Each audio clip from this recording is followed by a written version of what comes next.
Sambutan Menteri Kesehatan Republik Indonesia. Hadirin disilakan dalam posisi istirahat di tempat.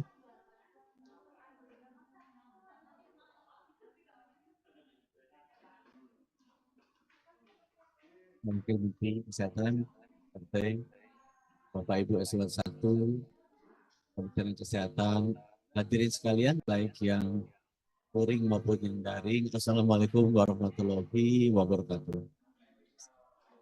Salam sejahtera buat kita semua. Om Swastiastu. Namo Buddhaya.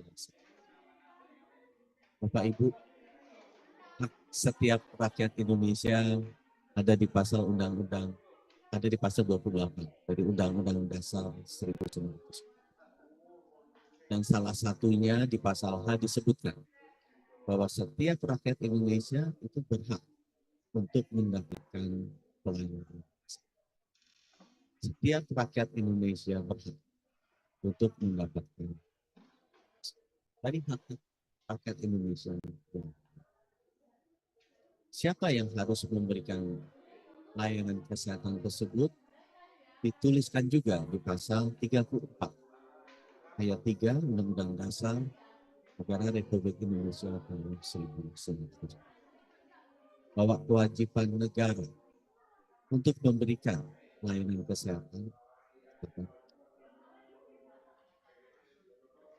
Presiden sebagai kepala negara yang dipilih oleh seluruh rakyat Indonesia, kemudian membentuk pemerintahan, memilih menteri-menteri, dan menugaskan Menteri Kesehatan untuk mengemban amanah yang ada di Undang-Undang Dasar 45, pasal 34 ayat 3 tadi, untuk mewakili Presiden, memastikan bahwa hak seluruh rakyat Indonesia untuk mendapatkan pelayanan kesehatan itu bisa diperoleh.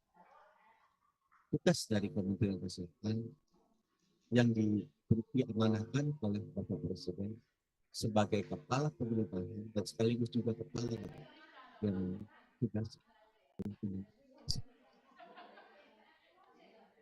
Nah, sebagai Menteri Kesehatan saya mencoba menerjemah apa maknanya pelayanan kesehatan yang diinginkan oleh rakyat kita, yang harus diberikan oleh negara dalam hal ini pemerintah yang sudah dibentuk, yang ditugaskan.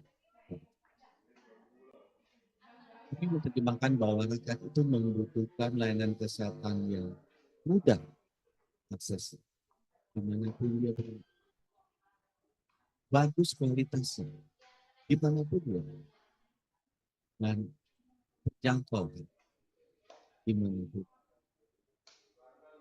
Prinsip keadilan bahwa seluruh rakyat Indonesia untuk mendapatkan layanan kesehatan yang mudah, sangat bagus kualitasnya, dan terjangkau harganya, itu adalah cita-cita yang kita harus berikan atas seluruh. Dan karena itu kami juga menerjemahkan bahwa itu yang mesti dilakukan jika rakyat bisa mudah aksesnya, bagus kualitas. Kementerian Kesehatan sebagai komponen dari pemerintah yang ditugasi oleh Bapak Presiden kemudian mulai mempersiapkan sarana, kita tambah dan perbaiki, kita revitalisasi 10.000 puskesmas. Kita turun ke bawah sampai ke 85.000 posyandu di level desa, kita bangun. Kedua, kita lakukan sarana, kita carikan uang agar 85.000 puskesmas pembantu, 10.000 puskesmas, 3.200 rumah sakit itu bisa dilengkapi dengan sarana-sarana.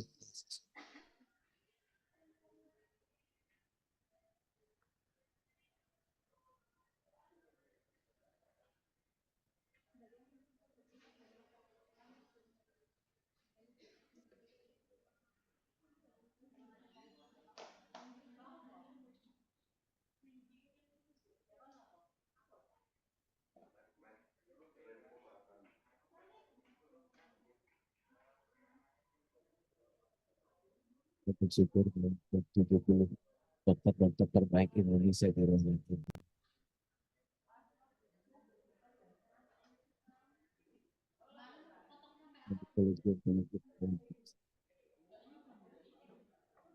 Jadi Bapak itu saya teruskan. Kalau selain mempersiapkan semuanya, kita juga perasaan kita juga mempersiapkan. Tapi yang paling sulit yang saya rasakan adalah hal ketiga, yaitu mempersiapkan agar benar-benar kita bisa memberikan pelayanan kesehatan yang mudah diakses, bagus kualitasnya, dan murah untuk terjangkau. Itu sebabnya di Undang-Undang Kesehatan Nomor 17 dituliskan di salah satu pasal, kalau salah pasal 16, bahwa Menteri Kesehatan atau pemerintah pusat dalam hal melakukan pembinaan, pengawasan, peningkatan mutu dari SDM kesehatan itu dibantu oleh 3 badan resmi, yaitu Konsil Kesehatan Indonesia, Kolegium Kesehatan Indonesia, dan Majelis Disiplin. 3 lembaga resmi ini di Undang-Undang Kesehatan yang baru melakukan sharing burden, melakukan tugas bersama dengan Kementerian Kesehatan untuk melaksanakan amanah ini, agar kita bisa memberikan layanan kesehatan yang mudah diakses, bagus kualitasnya, dan terjangkau harganya bagi seluruh rakyat Indonesia, sesuai dengan yang tertulis di Undang-Undang 1999. Jadi Bapak Ibu berdiri di sini bukan hanya sekedar seremonial, tapi ada pengalihan kewajiban, sharing kewajiban dari saya sebagai wakil pemerintah kepada Bapak Ibu untuk bisa melakukan amanah yang dimandatkan oleh Undang-Undang Dasar Negara sebesar pada negara. Dan Bapak Ibu, tugas kita sebagai anggota dari Konsil Kesehatan Indonesia, anggota dari Kolegium Kesehatan Indonesia, dan Majelis Disiplin Profesi Indonesia adalah untuk memastikan bahwa kualitas dan mutu layanan, kualitas dan mutu kompetensi dari SDM kita itu benar-benar yang tersedia di seluruh Indonesia. PR kita ke depan masih sangat banyak, tapi yang saya titip terakhir adalah khususnya untuk anggota kolegium dari pengumuman selesai hampir 2 bulan. Bapak itu bertugas untuk masing-masing keilmuan, masing-masing. Pesan saya, sekali lagi saya akan bosan-bosan, kita diberikan Allah untuk memastikan ilmu yang kita kuasai ini bisa sebesar-besarnya bermanfaat dari masyarakat. Jadi tolong dipastikan bahwa ilmu ini bukan monopoli untuk sekedar diri, untuk panjangan-panjangan belajar, untuk kegagalan diri. Ilmu ini bukan monopoli untuk kesejahteraan.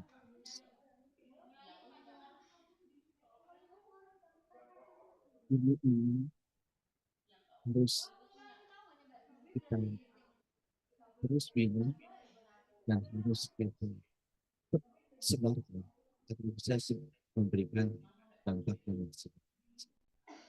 Itu sebabnya di agama saya, kalau kita pindah dari satu dimensi ke dimensi yang lain, kita percaya bahwa kita akan melalui sampai ditulis di situ yang bisa dibawa, bukan ilmu, tapi yang dibawa ilmu yang bermanfaat. Ilmu di banyak wanita diri sendiri juga bermanfaat. Ilmu untuk mengajar sendiri tidak bermanfaat. Tapi ilmu yang diberikan coba sama kita spesialis itu, kita turunkan itu kompetensi periksa USG misalnya, kita ke seluruh masyarakat. Kalau kita misalnya spesialis kulit, kita buka itu kalau botox di dahi semuanya untuk semua batu ini. Kalau kita spesialis dengan onkologi atau hematologi, dorong itu agar kemoterapi bisa dilakukan oleh seluruh pasien. Kalau kita spesialis penyakit dalam atau spesialis jantung, kita pastikan gitu bahwa semua kompetensi untuk melakukan intervensi itu bisa seluas-luasnya dilakukan semuanya. Itulah ilmu.